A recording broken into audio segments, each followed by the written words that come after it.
నమస్తే. ఇన్నాళ్ళు నన్ను సపోర్ట్ చేస్తూ, ఎంకరేజ్ చేస్తూ మీ ప్రేమని నాకు అందిస్తున్న ప్రతి ఒక్కరికి కృతజ్ఞతలు. అలాగే ఈ వీడియో కూడా ఖచ్చితంగా మీకు ఉపయోగపడుతుంది. లైక్, షేర్ అండ్ సబ్స్క్రైబ్ చేసి మీ సపోర్ట్‌ని నాకు అందించండి. అలాగే ఈ వీడియో పట్ల మీకున్న అభిప్రాయాన్ని కామెంట్ సెక్షన్‌లో కామెంట్ చేసి తెలియజేయండి. ఇప్పుడు వీడియోని చూద్దాం. ఇక మీన రాశి వారికి ఈ రాహుగ్రస్త చంద్రగ్రహణం ఎటువంటి ఇంపాక్ట్ ని చూపిస్తుందని అనుకోవచ్చండి? వ్యయ స్థానంలో జరుగుతున్నటువంటి చంద్రగ్రహణం మీన రాశి వారికి ఎలా ఉండబోతుంది? తప్పకుండా అమ్మా. మీనరాశి ఏలినాటి శనిలో పాపం 2.5 సంవత్సరాలు గడిచిపోయాయి వారికి. ఇట్టి 2.5 సంవత్సరాలలో ఏది మంచి ఏది చెడు నమ్మకంగా ఉండేటువంటి వారు కూడా మనల్ని మోసం చేసేటువంటి పరిణామాలు. అంటే వారు నమ్మకంగానే ఉన్నారు, కానీ మన సిచ్యువేషన్ అట్లా క్రియేట్ అయిపోయింది. అంటే నమ్మకంగా వారికి డబ్బులు ఇచ్చున్నారు, ఇస్తా అని చెప్పి అనుకున్నారు. పాపం వారికి ఏదో ఇబ్బంది మూలకంగానో లేదా వారి ఏమైనా హెల్త్ రిలేటెడ్ ఇష్యూస్ వచ్చి ఎదుటి వ్యక్తి మరణించి వీరి డబ్బులు రాలేకపోవడం కానీ చెప్పలేం కదా, 1-2 అని ఎన్నో సమస్యలు అయితే చాలా ఎదుర్కొని ఉన్నారు పాపం. వీసా ప్రాబ్లంలు కానీ విదేశీ కానీ ఎన్నో ఎదుర్కొన్నటువంటి సందర్భాలలో మరి 12వ భావంలో రాహువు చంద్రుడు ఉన్నాడు.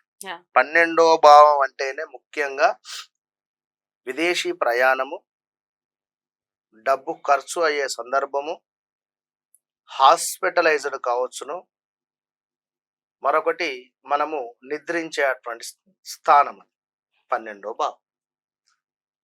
ఇక్కడ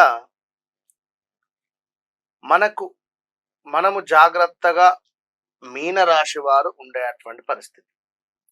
ఎవరైనా స్త్రీలు మీపై ఇష్టపడ్డా, పురుషులు స్త్రీలపై ఇష్టపడ్డా ఈ సందర్భంలో మీరు ఎలాంటి నిర్ణయాలు తీసుకోకూడదు. అంతే, ఎంత దూరంగా ఉంటే అంత మంచిది. ఇది ఫస్ట్ పాయింట్.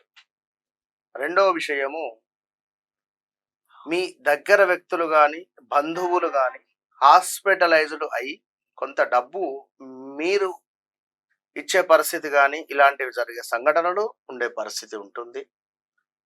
అదేవిధంగా కొన్ని సంఘటనలు మీరు నమ్మలేని సంఘటనలు చూసే పరిస్థితి ఉంటుంది. ఎట్ ద సేమ్ టైం నష్టం, ఎలాంటి నష్టం అంటే మనకు లైక్ ఏదైనా కానీ ఎవరినో నమ్మి డబ్బులు ఇచ్చడం, ఏదైనా ఇన్వెస్ట్మెంట్ చేయడం, లేదా ఏదైనా వస్తువు కొనడం కానీ ఏదైనా ఒక నష్టము జరిగే పరిస్థితి ఉంది. మృత్యువు కూడా ఉంది ఇక్కడ.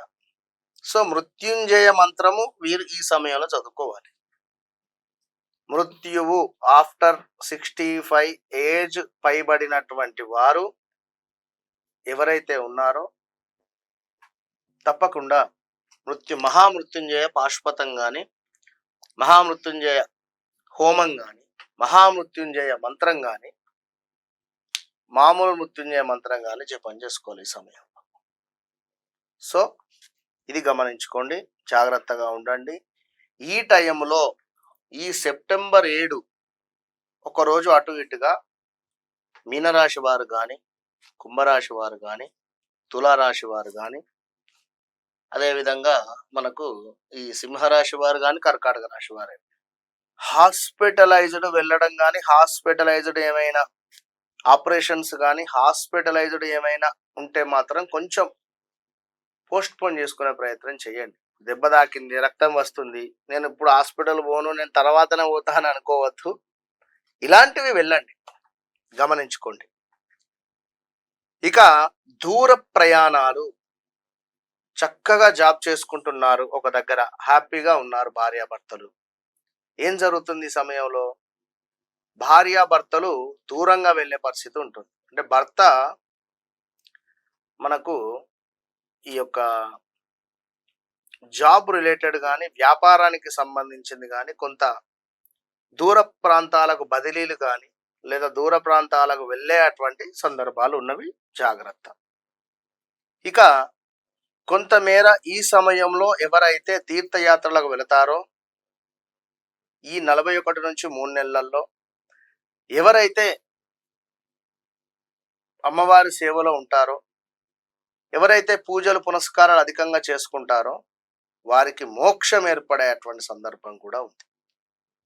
కనుక ఈ సందర్భంలో తప్పకుండా మీనరాశి వారు దుర్గా అమ్మవారికి సంబంధించినటువంటి ఆరాధన, గణపతికి సంబంధించినటువంటి జపము, మృత్యుంజయ మంత్రము, దీంతో పాటుగా దత్తాత్రేయ స్వామికి సంబంధించినటువంటి ఓం ద్రాం దత్తాత్రేయాయ నమః ఈ మంత్రాలలో ఏదైనా జపం చేసుకోండి. ఈ సమయంలో నెక్స్ట్ డే తప్పకుండా రాహువు కేతువుకు సంబంధించి ఉలువలు, మినుములు, అదేవిధంగా రాహుగ్రస్త చంద్రగ్రహణం కనుక వెండితో చేయబడినటువంటి నాగ ప్రతిబింబాలను రాగి పాత్రలో నెయ్యిని పోసి అందులో ఇవి వేసి దానంగా ఇవ్వండి.